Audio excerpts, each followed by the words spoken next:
अमचूर music की शानदार प्रस्तुति। बोली बोली छठी मैया की।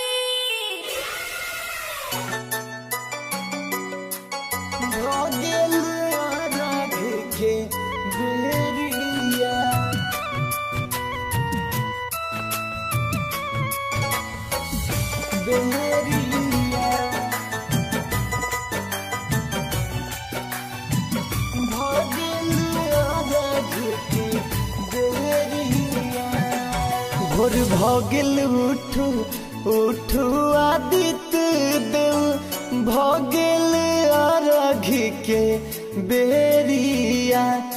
भोर भगिल उठू उठू आदित्य देव भगिल अर्घ के बेरिया।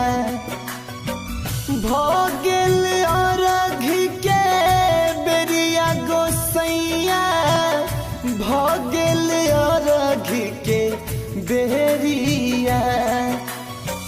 भगिल अर्घ के बेरिया गोसैया भगिल अर्घ के बेरिया। भोर भगिल उठू उठू आदित्य देव भगिल अर्घ के बेरिया। भोर भगिल उठू उठू आदित्य देव भगिल अर्घ के बेरिया। भगिल अर्घ के बेरिया। बोली बोली छठी मैया की।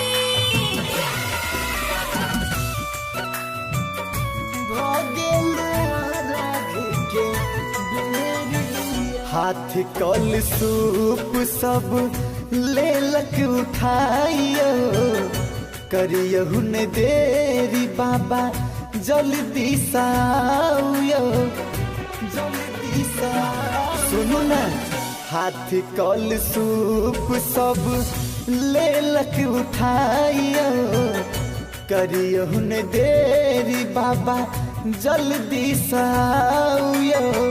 करैया पुकार सब आह के बरतिया किया लगेलिया बेरिया। करैया पुकार सब आह के बरतिया किया लगेलिया बेरिया। भोर भगिल उठू उठू आदित्य देव भगिल अर्घ के बेरिया। भगिल अर्घ के बेरिया। बोली बोली छठी मैया की। भगिल अर्घ के बेरिया। अब नहीं सहाय है शीतल गंगा मई के धारियो दरस देखाबू बाबा बदरी के फारियो बदरी के फारियो।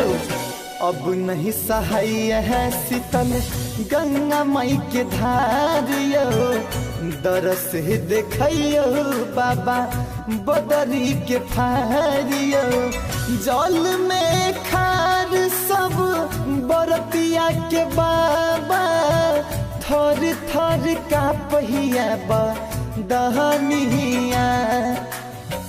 जल में खार सब बरतिया के बहा बहा थर थर का पहिया बा दहनिया।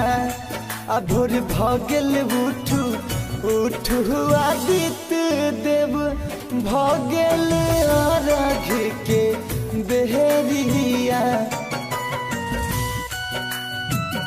भगिल अर्घ के बेरिया। बोली बोली छठी मैया की।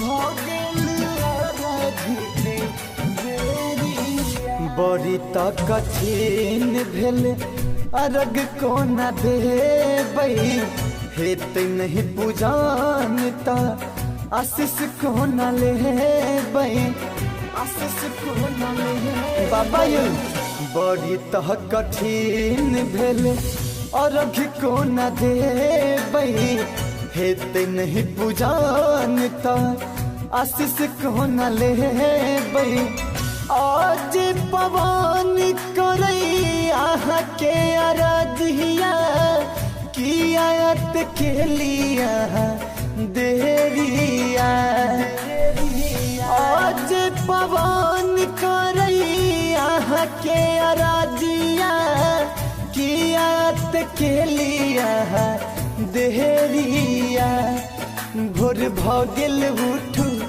उठू आदित्य देव भगेल अर्घ के बेरिया।